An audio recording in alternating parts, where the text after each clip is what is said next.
Leader bisnis jaringan suka pamer. Bukan pamer, tapi pemantik semangat. Seringkali orang menilai leader bisnis jaringan itu sombong.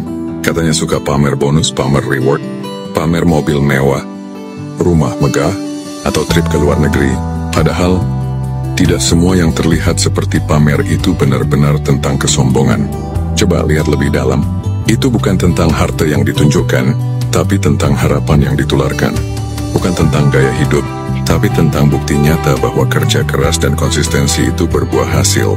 Bayangkan, berapa banyak orang di luar sana yang sudah kehilangan harapan, yang merasa hidupnya biasa-biasa saja, tak mungkin bisa berubah.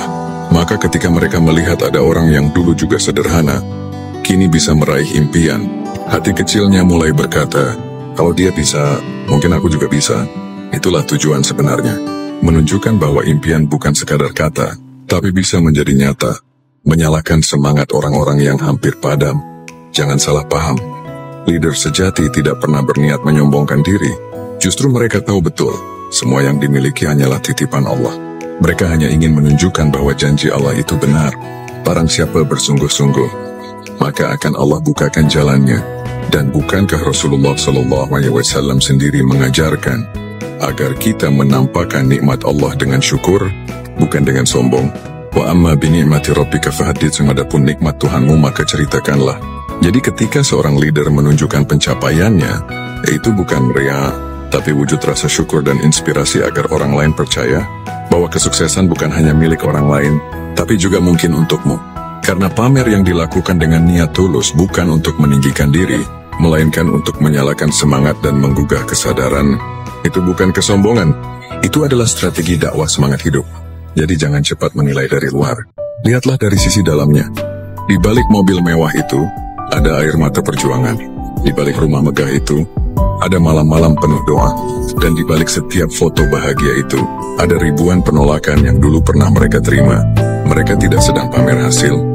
Mereka sedang menunjukkan harapan bahwa siapapun, selama mau berjuang dan tidak menyerah, akan sampai pada waktunya. Saat Allah berkata, sekarang giliranmu aku angkat derajatmu, maka jadilah impianmu nyata.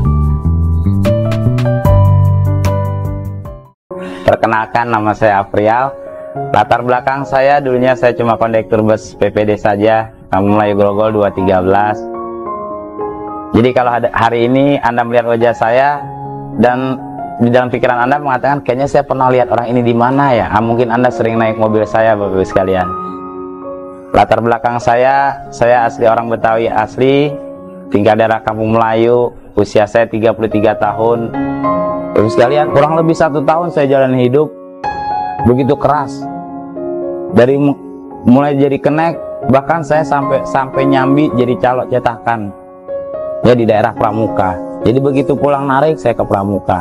Bahkan saya lakukan itu, kadang-kadang saya nggak tidur, 1 hari 1 malam, bahkan kadang 36 jam saya nggak bisa tidur. Hanya saya pengen punya uang, saya pengen punya tabungan. Bagaimana tabungan itu suatu saat saya bisa belikan rumah buat orang tua saya. Dengan cara saya gadaikan motor saya ini, yang tadi diceritakan oleh Panjar. Ya, saya sering bawa anak saya keliling, karena saya single parent. Jadi saya bapaknya anak saya emaknya anak saya. Dan itu berlangsung 3,5 tahun. Ya, dari tahun umur 35 lagi sedang-sedangnya. Waduh, sengsara. Ya, lagi sedang-sedangnya bini nggak ada. Punya istri nggak bisa. Bukannya nggak bisa ngerayu perempuan, bisa.